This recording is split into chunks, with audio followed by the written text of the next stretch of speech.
നോണയൊക്കെ നമ്മൾ ഇനി ചറപറ പറഞ്ഞുകൊണ്ടിരിക്കാൻ പോവാണ്. ഒരു വെരിഫിക്കേഷൻ ഇനി നമ്മൾ നടത്താൻ പോകുന്നില്ല. ഹായ്, ആരിഫ് ഹുസൈൻ ഡീബങ്ക്ഡ് ചാനലിലേക്ക് സ്വാഗതം.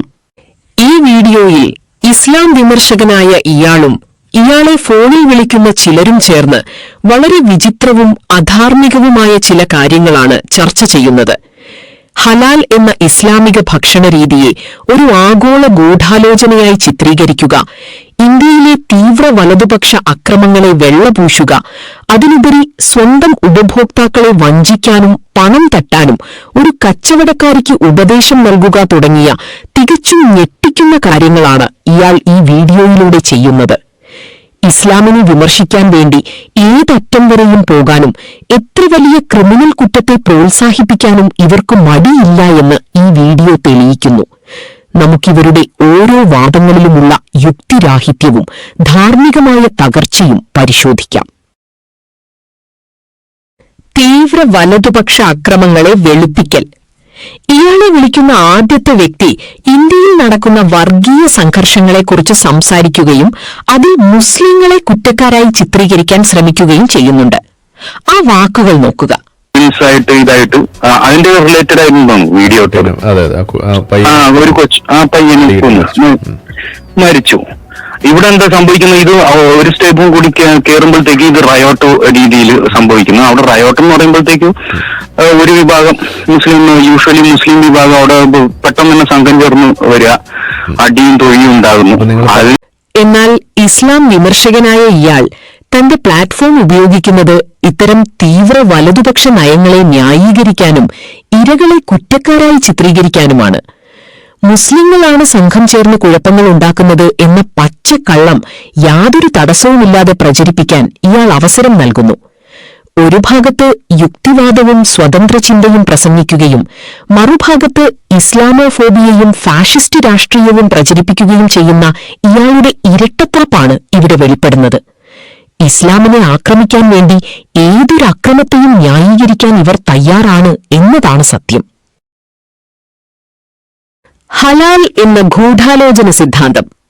തുടർന്നിവർ സംസാരിക്കുന്നത് ഹലാൽ ഭക്ഷണരീതിയെക്കുറിച്ചാണ്. അത് ലോകത്തെ കീഴടക്കാനുള്ള എന്തോ വലിയ പദ്ധതിയാണെന്ന രീതിയിലാണ് ഇവർ അവതരിപ്പിക്കുന്നത്. എന്ന് പറയുന്നതിൽ അവിടെ എനിക്കൊരു ഇതുണ്ട്. എന്താന്ന് വെച്ച് കഴിഞ്ഞാല് ഇവർ പറയുന്ന ഹലാൽ കോൺഫറൻസിൽ കൂടെ ഇവർ പറയുന്ന എന്താന്ന് വെച്ച് കഴിഞ്ഞാൽ ഈ ഹലാലിന്റെ ഇത് കൂട്ടും, നിങ്ങൾ അതിന്റെ റേറ്റ് കൂട്ടും. എല്ലാരും ഹലാൽ എന്ന് പറഞ്ഞിട്ടുള്ള ഇസ്ലാമിക് കോൺസെപ്റ്റ് ഓഫ് ലിവിങ് ഉണ്ട്, അതിലെല്ലാരെയും അക്കസ്റ്റംഡ് ആക്കും, യൂഷ്വൽ ആക്കും. അത് നിങ്ങളുടെ ലോകത്ത് വിവിധ മതസ്ഥർക്കും സമൂഹങ്ങൾക്കും അവരുടേതായ ഭക്ഷണ ചിട്ടകളുണ്ട്. ജൂതന്മാർക്ക് കോഷർ എന്ന ഭക്ഷണരീതിയുണ്ട്.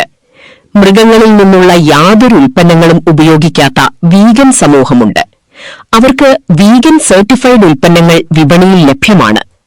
അപ്പോഴൊന്നും ഇല്ലാത്തൊരു ഭയം ഹലാൽ എന്ന് കേൾക്കുമ്പോൾ ഇവർക്കുണ്ടാകുന്നത് കേവലം ഇസ്ലാമിനോടുള്ള അന്ധമായ വിരോധം കൊണ്ട് മാത്രമാണ്. മുസ്ലിങ്ങൾ അവരുടെ വിശ്വാസപ്രകാരമുള്ള ഭക്ഷണം ആവശ്യപ്പെടുന്നതും അത് ലഭ്യമാക്കുന്നതും എങ്ങനെയാണ് മറ്റുള്ളവർക്ക് ഭീഷണിയാകുന്നത്? കച്ചവടക്കാർ തങ്ങളുടെ ഉപഭോക്താക്കളുടെ താൽപര്യമനുസരിച്ച് ഉൽപ്പന്നങ്ങൾ നൽകുന്നത് സ്വാഭാവികമായ ഒരു വിപണി തന്ത്രം മാത്രമാണ്.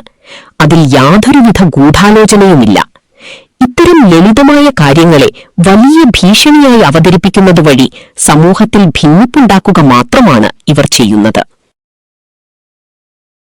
വഞ്ചനയെ പ്രോത്സാഹിപ്പിക്കുന്ന അധാർമികത.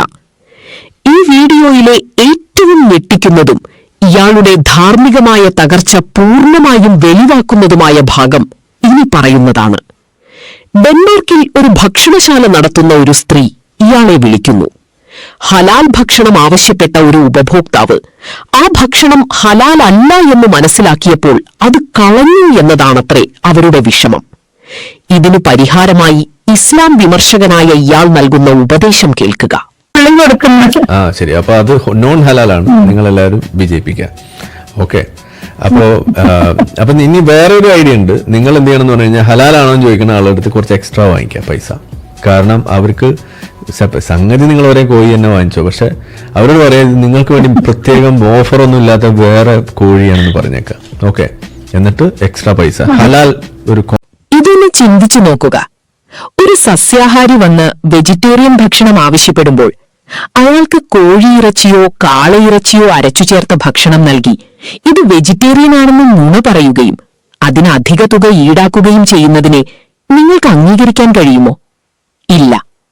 കാരണം അത് അടിസ്ഥാനപരമായ മനുഷ്യത്വത്തിനും ധാർമ്മികതയ്ക്കുമെതിരാണ്.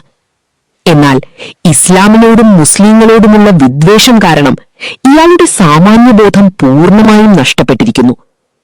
സ്വന്തം പ്ലാറ്റ്ഫോം ഉപയോഗിച്ച് ഇയാൾ ലോകനെ ഉപദേശിക്കുന്നത് ഉപഭോക്താക്കളെ വഞ്ചിക്കാനും സാമ്പത്തികമായി ചൂഷണം ചെയ്യാനുമാണ്. ഇതിൽ നിന്ന് തന്നെ ഇയാളുടെ ലക്ഷ്യം സത്യം കണ്ടെത്തലോ സമൂഹത്തെ നന്നാക്കലോ അല്ല, മറിച്ച് ഏത് വൃത്തികെട്ട മാർഗത്തിലൂടെയും മുസ്ലിങ്ങളെ ഉപദ്രവിക്കുക എന്നത് മാത്രമാണെന്ന് വ്യക്തമാകുന്നു. നിരീശ്വരവാദികളുടെ ധാർമ്മികതയുടെ പൊള്ളത്തരം. ഇവിടെ നമ്മൾ ഒരു പ്രധാനപ്പെട്ട വിഷയത്തിലേക്ക് വരികയാണ്.